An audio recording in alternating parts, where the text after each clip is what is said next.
Hi,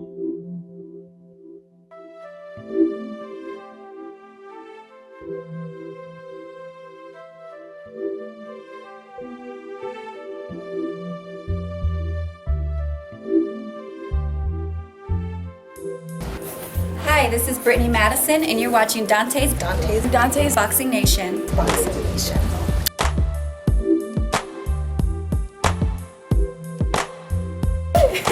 Very good.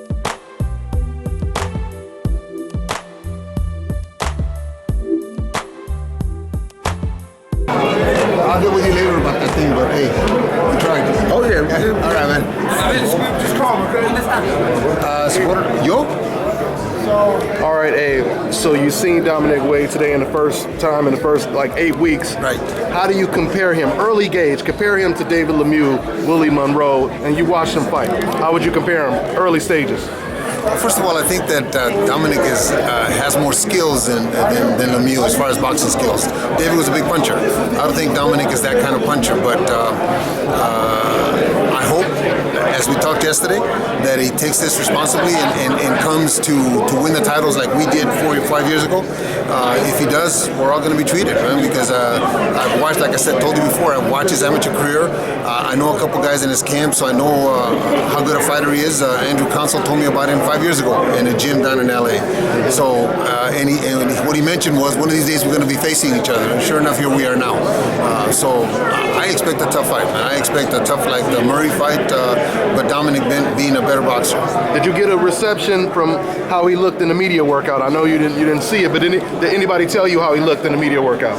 No, I try not to find out about it. That's none of my business, man. It's my job is to prepare my guy to the best of our ability, and then whatever happens in the fight. Dominic is going to do things in the media like we did that may not resemble what he's going to do in a fight, so it's not really that important. How much movement are you expecting from him? You know what?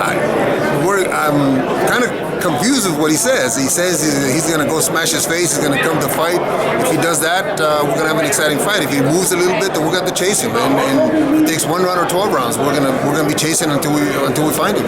Well, I anticipate that not many guys would want to stand with your guy. Did you guys prepare for this possibility? Well, you know what? When we first fought for the title, the guy that we fought, they didn't expect for us to stand with him. So the defenses that we made at the beginning, people didn't expect for my guy to stand with those guys because they were better than my guy.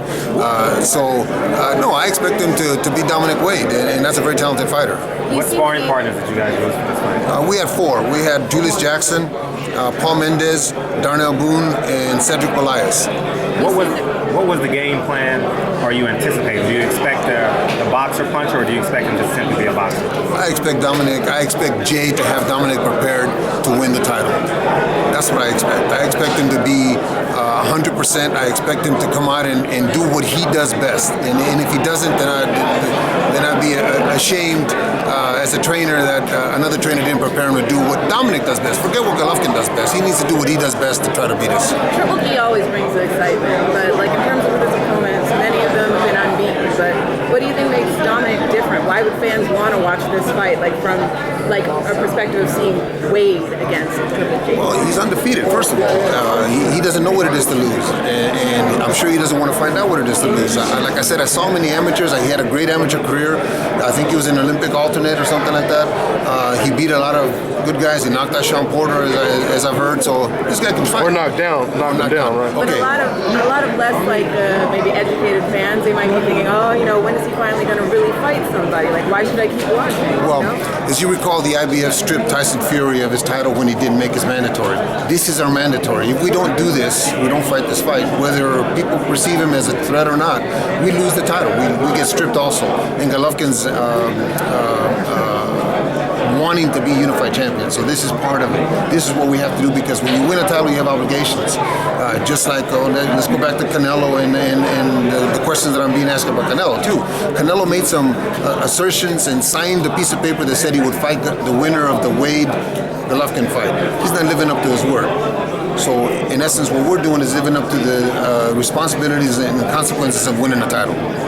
Hey, well, you're pretty accurate with the predictions. What's your prediction for this fight? this is a hard one to predict, man. This is a hard one to predict because he is undefeated. He doesn't know what it's like to be beat, and two, we don't have much tape on him, so I don't know what guy's gonna show up. I don't know if this guy's gonna come and all of a sudden it's a war at the beginning, we get caught. I don't know. This one is a little difficult because of that. The last fight was on pay-per-view. Now you're on free HBO. Do you genuinely think that 160 pound is done? Does Gennady have to move up to be a worldwide superstar? 168, maybe 175? No, I think we need to keep him busy. I think that when Marvin Hagler was at 160, nobody asked him to move up. I mean, he was dominating everybody. I think that right now the goal is to be the unified champion, one, and two, we're getting close to Bernard's record. But as I was saying to somebody a little while ago, in what era, and name me any era, has a fighter in any division dominated a division like Golovkin is dominating his division right now? Nobody. You can go back to Larry Holmes, you can go back to Joe Louis and say he fought a bunch of bums. Doesn't matter. Any fighter. Look at Bernard's, some of his resume. It was a lot of guys in there that didn't belong in there.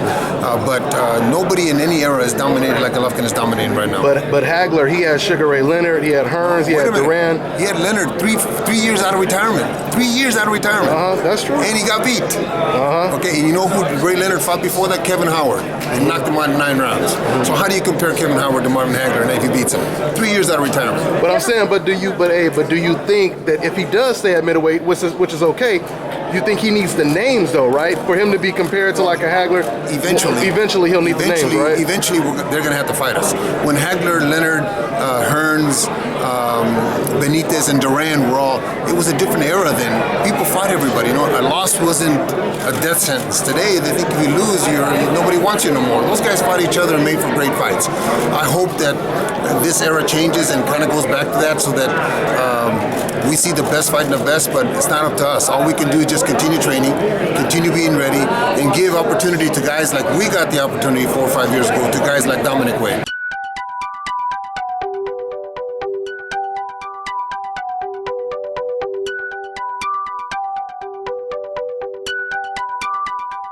Rio Drum.